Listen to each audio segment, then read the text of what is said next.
Are they going for what they want? Are they swimming to that island of their dreams? Are they just drifting around in the currents, hoping the currents take them to an island of their dreams?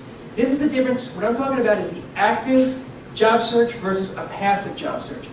Now, ads, search firms, great. You should be applying, you should be talking to search firms, and they have their place for sure. We have two great panelists on the search firm side that we're going to talk to on the staffing side.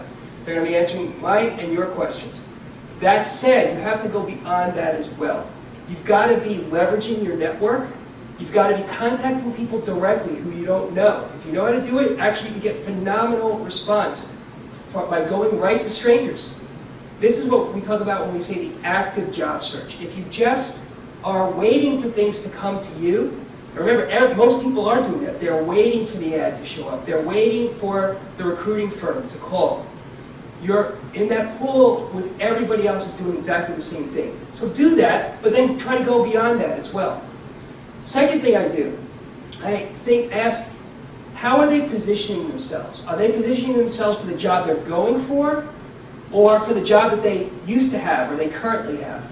So if I had a client who was in accounting and he wanted to go into investment management, he wanted to use his CFA charter holder skill set now. And his resume and what he said was all about his accounting experience and his accounting background. Nobody was paying any attention to him because that was what he was currently doing, not what he wanted to do. That's what I mean by positioning. You've got to use the words, the keywords that are going to resonate, the phrases that your audience, your target audience wants to hear. So that's another thing I look for, is the positioning right. You have to make sure you're going for enough potential positions.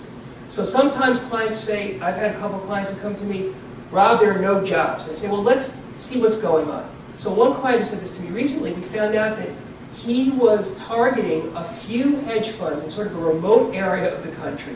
There are only like 5 hedge funds. He wanted to work in one of these 5 hedge funds. There's one position at each one of these hedge funds that he would be suitable for. It's going to take him forever to get a job because somebody has to leave and then he's got to compete with all the other applicants going for one of those 5 hedge funds. He wasn't going for enough potential. There wasn't enough volume in search. You have to make sure you're going for enough potential positions, whether they're open or closed. I don't even care about open.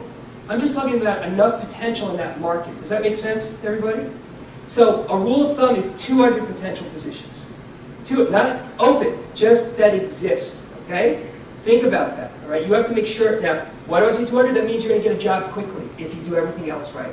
If it's like 50 or 20, it's going to take you longer. That's what that means. Okay. A couple of other quick things.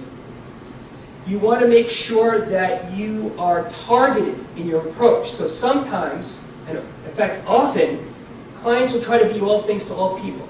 I can do investment management and accounting, and I can do project management, and I also was a CFO, right? And because you can do all those things, and these people are super talented, right? The person who said this to me was like super, super talented, you know? Well, you know, the problem is that you're competing with people who say, I am a great CFO, or I am a great portfolio manager. Like they really are focused on that. They're going to get the job before you. They're going to get the interest before you. Because your message is being diluted among several things. You're not going to stand out in any one thing. So the more focused you can be, the better. Sometimes it's hard to be focused, but the more focused you can be, the better.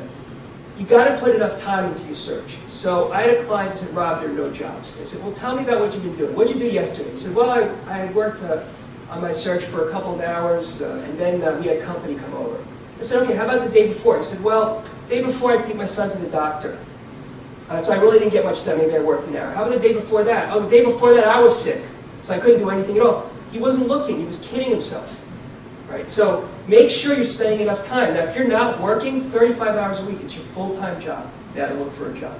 Okay? If you are working, I'm going to give you a stretch goal. This is tough. 15 hours a week. 15 hours a week. Try to make it that part-time job. I know it's a lot. You're working full-time, but it's going to really pay off when you get that job you really, really want. And lastly, are you having fun? That's what I ask my clients. If they're really stressed out, it's going to come out in the interview. If they don't have balance and they're just totally worried about what's going on with their search and their career, it's going to show up. So my advice to them is spend the time, put the time in on your search, and then totally, totally let it go. If you're not working, especially for people who are unemployed, it's hard. You're not with other people anymore. You're by yourself.